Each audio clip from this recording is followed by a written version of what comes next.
ये लो, इसे पीकर तुम्हारे घावों को आराम मिलेगा कुटिल ब्राह्मण। तुम्हारा सम्राट आता है घाव देने और तुम उस घाव पर औषधि लगाने आ जाते हो। तुम्हारा सम्राट आता है पीड़ा देने और तुम उस पीड़ा को हरने के लिए प्रस्तुत हो जाते हो। तुम्हारे सम्राट और तुम्हारा यह खेल मैं भली भांति समझ रहा हूं दास। तुम्हें लगता है कि तुम मेरे साथ 4 मीठे बोल बोल लोगे और मैं तुम्हें बता दूंगा कि मैंने धनानंद का धन कहां छिपाया। भूल जाओ दास। पियो इसे। इस काढ़े को पीकर व्यक्ति सत्य बोलता है। आप कुछ बोलना मत, अन्यथा हमारी सारी योजना बिगड़ जाएगी। अब ज्यादा बोलने की आवश्यकता नहीं है। मेरे ही कारण तुम अब तक जीवित हो कुटिल ब्राह्मण। लो, पियो इसे।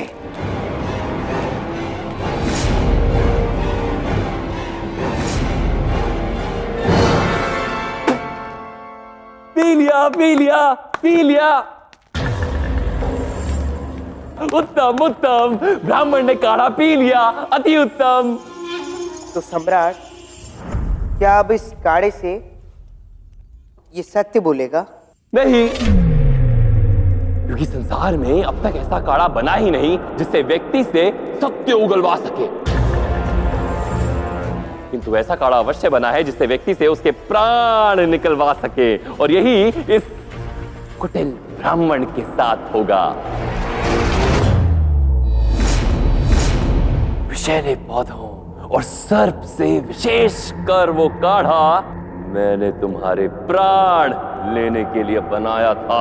चाणक्य,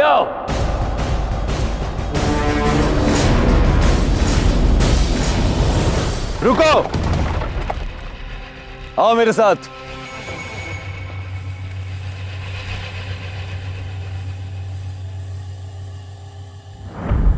यही वो जगह है जहां से वो खुफिया रास्ता खुलेगा।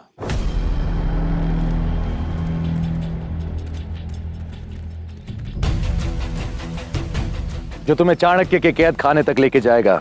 और हां, मेरे दरवाजा खोलने तक यहीं रुकना। और इस बात का खास ख्याल रहे, कोई भी तुम्हें यहां से अंदर जाते नहीं देखे, ठीक है?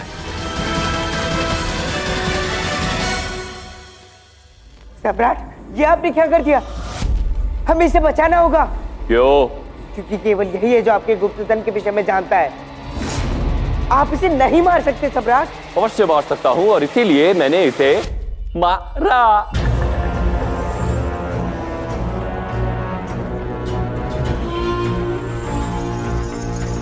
तुम्हें एक तथ्य समझना होगा मेरे प्रिय दास। ये कुटिल ब्राह्मण अपना मौन कभी नहीं तोड़ने वाला था, इसीलिए मैंने इसे सदा के लिए मौन कर दिया।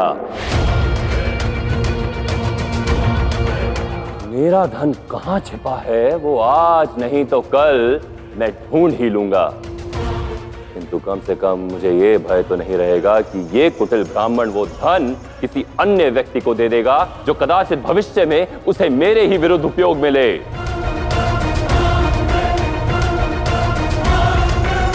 क्यों? सही कहा ना चाणक्य?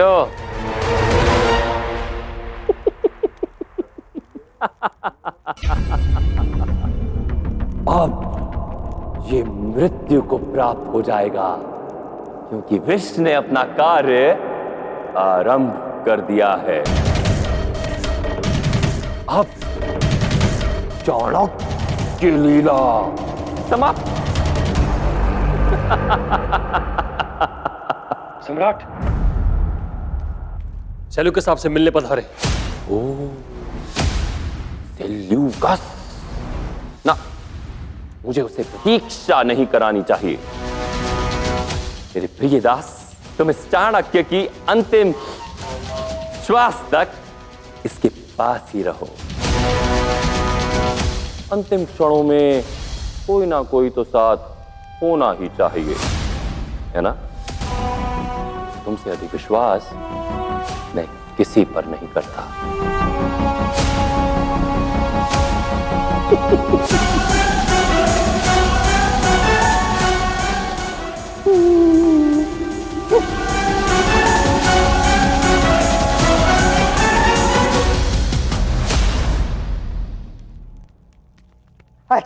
आचार्य, आप मर नहीं सकते आचार्य। नहीं, मैं कुछ नहीं होने दूंगा आपको।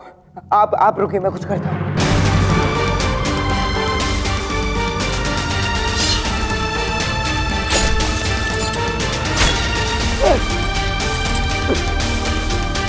आचार्य, आचार्य, मैं अभी औषधि लेकर आता हूँ।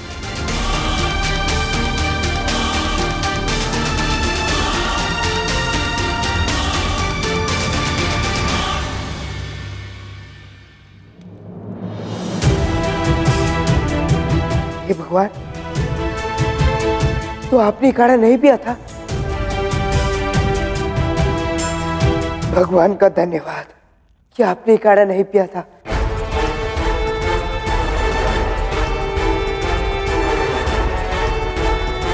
आचार्य, किंतु आपने तो काढ़ा नहीं पिया था ना? फिर ये कैसे? जैसे ही इस काढ़े का स्पर्श मेरी जिह्वा के साथ हुआ, मैं समझ गया कि ये विष है। योग विद्या के अभ्यास से मैं इस काढ़े को अपने भीतर ले जाने से रोकता रहा और गले में रोक लिया, परंतु फिर भी थोड़ा सा विष मेरे भीतर चला गया। मेरे पास अधिक समय शेष नहीं चंद्रगुप्त। नहीं, ऐसा नहीं हो सकता आचार्य। ऐसी कोई तो औषधि होगी जो इस विष का प्रभाव कम कर सके। आप तो सर्वज्ञाता है ना, आप तो विद्वान है ना आचार्य, आप तो सब कुछ जानते हैं ना। उत्तर दीजिए ना आचार्य। हाँ, गहन वन के भीतर एक वृक्ष है जिसके पत्तों का रस इस प्रकार के विष की औषधि होता है, परंतु समस्या यह है कि उस वृक्ष को केवल मैं ही पहचान पाऊंगा। मेरा अंत समय निकट है चंद्रगुप्त। आचार्य, क्या आपको मुझ पर विश्वास नहीं है? मैंने आपको यहाँ से मुक्त करने की पूरी योजना बना ली है और सेल्यूकस भी यहाँ इसी कारण आया है। वो हमारी सहायता कर रहा है आचार्य। ये तुम क्या कर रहे हो चंद्रगुप्त? आचार्य, मैंने आपसे कहा था ना कि मैं आपको यहाँ रहने नहीं दूंगा। अब चलिए हमारे साथ, हम आपको औषधि देंगे और आप बिल्कुल ठीक हो जाएंगे। और सेल्यूकस भी हमारी योजना को सुचारू रूप से आगे बढ़ाएगा आचार्य। आचार्य,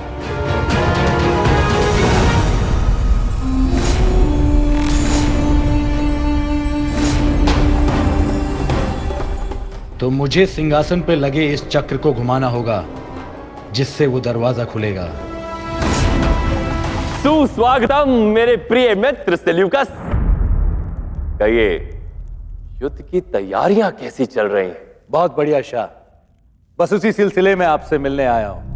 मैं सोच रहा था जब हम दोनों जंग पर जाएंगे तो हमारी गैर मौजूदगी में आपके महल के हिफाजत के इंतजाम पुख्ता कैसे किए जाएं।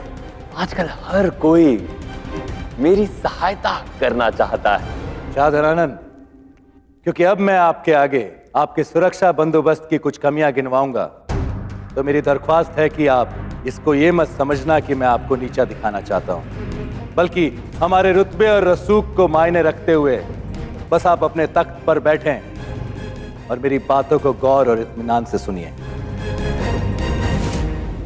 अवश्य, मुझे मेरा सिंहासन अत्यंत प्रिय है। अपने सिंहासन पर बैठकर ऊंचे स्तर से सबको नीचे स्तर पर देखने में मुझे बहुत अच्छा लगता है। परम आनंद की अनुभूति होती है। सैनिकों की पारी बदल रही है आचार्य। दूसरी पारी के सैनिक किसी भी क्षण यहाँ आते ही होंगे। हमें शीघ्र यहाँ से निकलना होगा, उस दीवार तक जहाँ आपकी मुक्ति आपकी प्रतीक्षा कर रही है। केवल 30 कदम और आचार्य। साहस जुटाइए आचार्य, हम वहां अवश्य पहुंच सकते हैं। साहस जुटाइए। मैंने सेल्यूकस को सारी योजना समझा दी है। उसके लोग महल के नीचे स्थित उस आपातकालीन गुप्त सुरंग से आते ही होंगे, जो धनानंद की सिंहासन के पास उस कड़ी से खुलता है।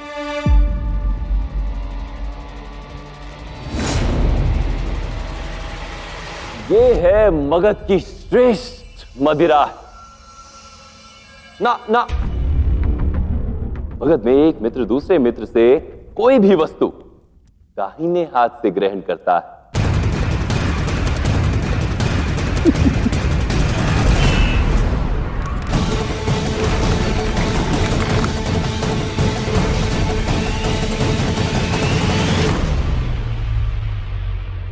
लेकिन ये सब बाद में शाह,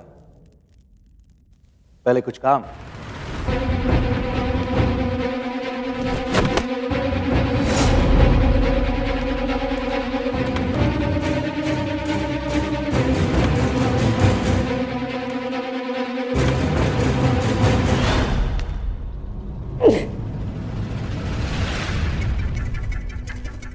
चंद्रगुप्त, तुम मेरे कारण स्वयं को अत्यंत गहन संकट में डालकर मेरे पास अधिक समय शेष नहीं। हाँ, आप तो सब कुछ जानते हैं ना। हर प्रश्न का उत्तर है ना आपके पास। किंतु अब आप कुछ भी नहीं कहेंगे, सिर्फ मैं कहूंगा। कोई आदेश नहीं, सिर्फ और सिर्फ मेरे आदेश का पालन होगा।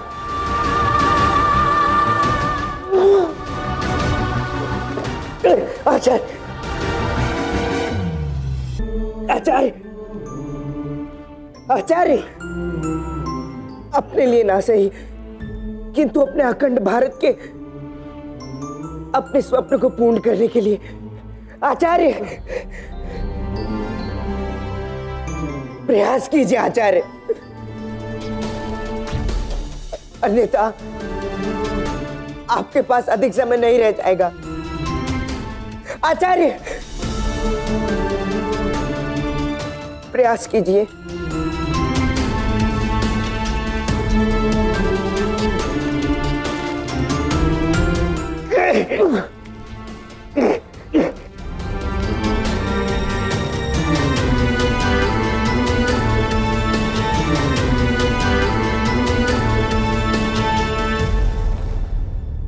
मुझे लगता है महल के इस हिस्से की हिफाजत कमजोर है, जैसे कि यहां से कोई शख्स सुरंग बनाकर घुसेगा और सीधा अंदर आ जाएगा। और यहां पर उसे पहला खेमा पार करना है, जहां पर आपने हिफाजत के इंतजाम कर रखे हैं। आपके पास मीनारे भी हैं जिस पर से आप किसी पर भी नजर रख सकते हैं, पर वो भी काफी नहीं, क्योंकि उतनी मुस्तैद नहीं जितनी होनी चाहिए।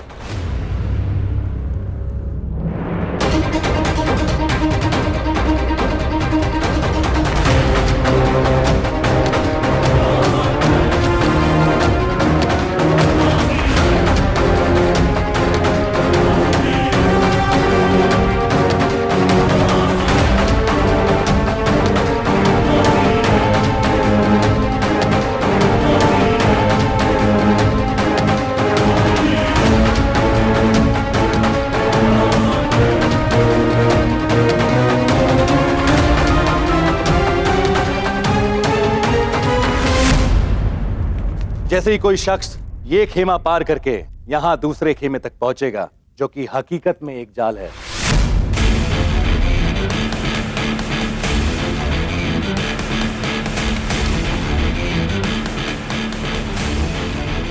नहीं नहीं नहीं मित्र, ये किसी साधारण धातु से बना जाल नहीं। इसकी एक एक तार शीशे की बनी है, जो कि विषक्त है।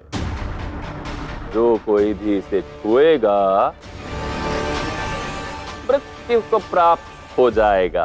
तब भी शाह, अगर कोई शख्स कलाबाजियों में माहिर हुआ तो अपने लचीले बदन के साथ इसे आसानी से पार कर सकता है।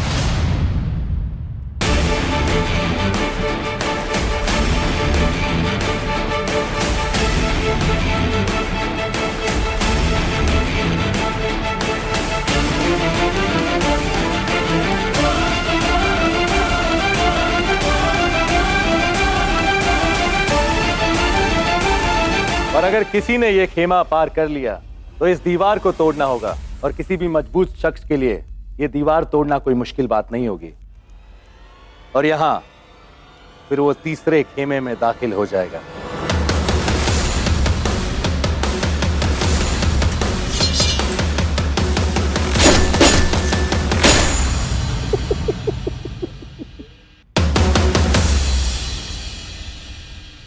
शाह धनानंद, आपको फिक्र होनी चाहिए और आप मुस्कुरा रहे हैं। मैं इसलिए हंस रहा हूं मित्र कि जिस किसी ने भी आपके लिए इतना सारा ज्ञान अर्जित किया है, उसने मेरी बुद्धि को कम आंका है। क्योंकि जो कोई भी इस दीवार को तोड़ने की चेष्टा करेगा उससे एक विषाक्त धुआं निकलेगा।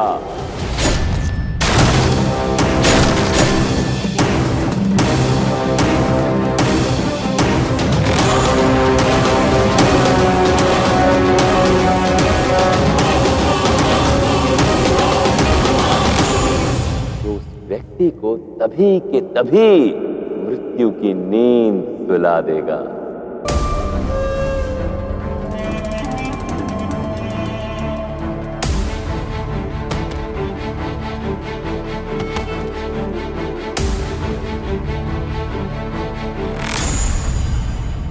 आपको चिंता करने की कोई आवश्यकता नहीं है मित्र, क्योंकि आपका ये मित्र दुर्बल और बुद्धिहीन कदापि नहीं है।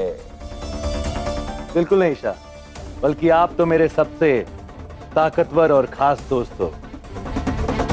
और आप जैसे खास दोस्त के साथ मिलकर मैं अपना 15 जनपदों पर कब्जा करने का ख्वाब पूरा कर सकता हूं। तो मेरे प्रिय मित्र, चिंता छोड़ो और मदिरा पियो।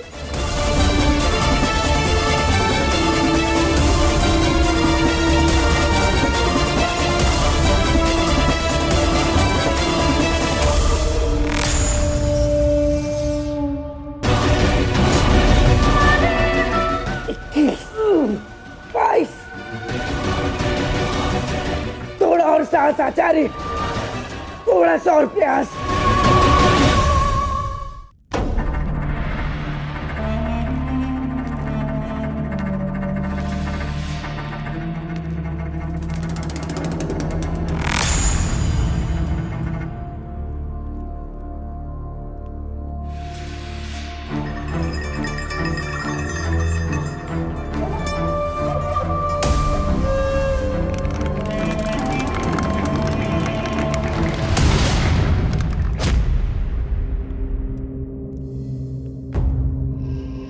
ये गंध कैसी है? चंद्रगुप्त, यह अत्यंत घातक विष है। शीघ्र बंद करो इसे। जो भी इस मार्ग से आ रहा होगा अब तक उसकी मृत्यु हो चुकी होगी। क्या अर्थात हेलिक्स की योजना विफल हो गई? बंद करो।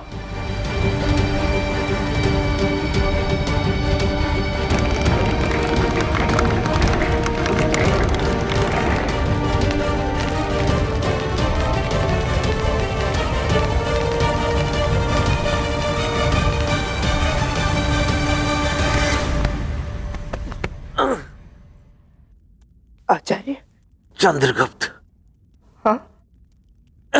मैंने तुमसे कहा था मेरा अंत समय आ गया। अब बस मेरा स्वप्न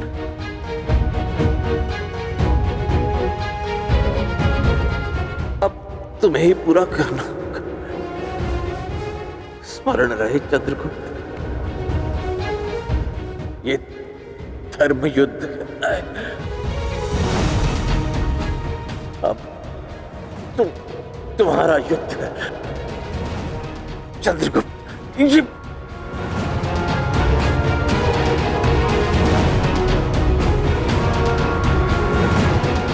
आचार्य!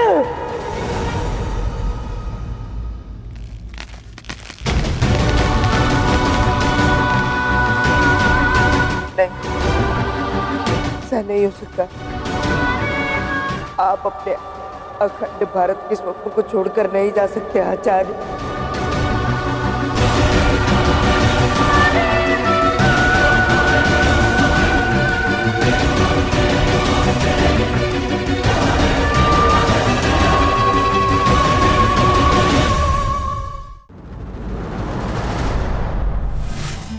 एक वृक्ष पर कई पशु पक्षी प्रहार करते। कठफोड़वा अपनी चोंच से डाली पर निरंतर प्रहार करता है। हाथी अपनी पूरी शक्ति से अपने शरीर को वृक्ष पर रगड़ता है और भालू शहद पाने के लिए उस पर पंजे मारता है, परंतु इनमें से किसी का भी प्रहार वृक्ष को गिरा नहीं पाता, जबकि एक छोटी सी दीमक एक वृक्ष का अस्तित्व जड़ से मिटा देती है। क्या कभी सोचा है कि कैसे एक छोटी सी दीमक एक विशाल वृक्ष का अस्तित्व समाप्त करने में सफल हो जाती है? क्योंकि दीमक वृक्ष पर बाहर से नहीं, भीतर से प्रहार करती है। इसलिए भीतर से किए जाने वाले घात से सदा बचें।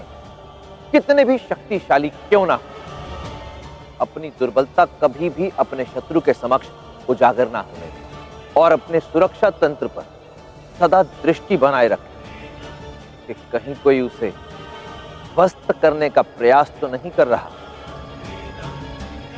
नीतियां मेरी, नियति आपकी,